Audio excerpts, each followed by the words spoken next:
Hey, I'm Andy, and welcome to A Phrase at a Time. We got one for you here today, and this is courtesy of my friend Kevin. He's like said the other day, you got to do this one. So here it is. Don't throw the baby out with the bathwater. Okay? So let's talk about this one here today. Don't throw the baby out with the bathwater. Well, I'll just threw the notebook away. But anyway, so what is this one all about? Well, it's kind of like this. The idea is you take something. You don't take something that's good, that's something that has value, something that is useful to you, and just throw it all away together with something that you don't want. You have to have a certain level of discernment. You might say, where does this phrase come from? Well, back in the old days, sort of medieval times, I think we're talking, they used to, basically, they would sort of take a tub, what can we call it, like a sort of a tin tub or whatever, and basically what I'd do is that the whole family would sort of take their bath in that, probably only once or twice a week, if that. Everybody, because there was a limitation on the amount of water available, so you'd have like dad would bathe, and then mom, and then the children, and then the last would be the baby.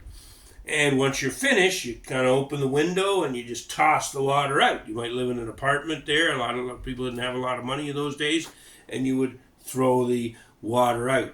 Well, the idea here is, of course, the baby is in the bath, and so you take the baby out, you put the baby on the bed, or let the baby go and play, or what have you, and then you throw the bath water out. So the idea of not throwing out the baby with the bath water is sometimes you have things that have, there's problems. You're doing something, and all of a sudden you come across a problem. So you want to separate out.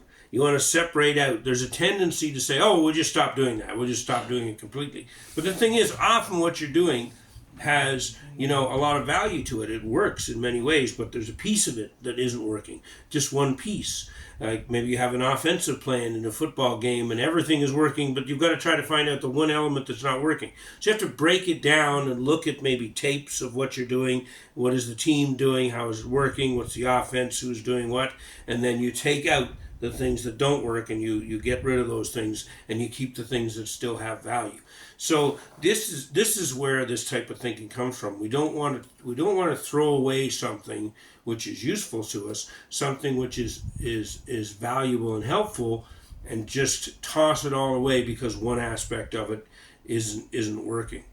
And if you look at this culturally, you'll see that sometimes this is one of the things that we've done. We've taken if you take, Christianity is a good example. I'm a Christian, so I'm a little bit biased on this, but nonetheless, if you take many of the teachings of the Bible, like the Ten Commandments, do unto others as you would have them do unto you, which we call the Golden Rule, and many of the things out of the lifetime of Jesus and the behaviors of Jesus. A lot of it has tremendous value and is very helpful in us in ways to get along in society. And in fact, it forms the basis of much of our civilization that we have, in talking about Western civilization now.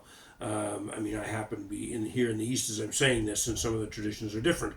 But if we're talking about the West, and we're talking about many of the values, they come from what is often called the Judeo-Christian ethic. But if we're talking about Christianity specifically here, the values that are inculcated in the teachings of Jesus in the New Testament.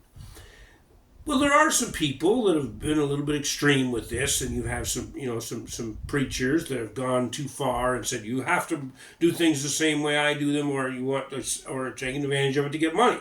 Like the Catholic Church during the time when they had indulgences, they would let people pay the church in order to be free, in order to be, have the opportunity to go to heaven, if you like. Well, this is obviously an abuse, and it's part of the way Protestantism came forward, is the pushback against this. And so the abuses of Christianity, and there were abuses, and there have been, and there still are today some abuses where people take things too far, and they say, well, if you don't believe in my version of Christianity, or you don't send money to my program, then you can't go to heaven, or you can't be saved, or things that are good won't happen to you. And this is not a good thing. But if we take the concept, don't throw the baby out with the bathwater, the reaction of many people has been, oh, this Christianity, it's just terrible. It's so horrible. Catholic Church is horrible. Protestantism is horrible. And they want to throw away all of the traditions, all of the values. Well, the problem is then we don't really have anything to replace it with. And we replace it with some things that are very questionable if you look at what's going on today. So not throwing the baby out with the bathwater kind of gives us a little bit of a guideline.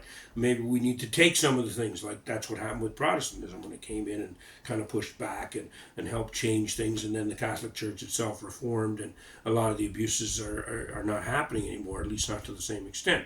So that's kind of what you want to do. So the idea is make changes, but make them incremental. Make improvements, but make them incremental. Don't throw the baby out with the bathwater. So in our own lives, we can think about things. What is it that works? What is it that is still good?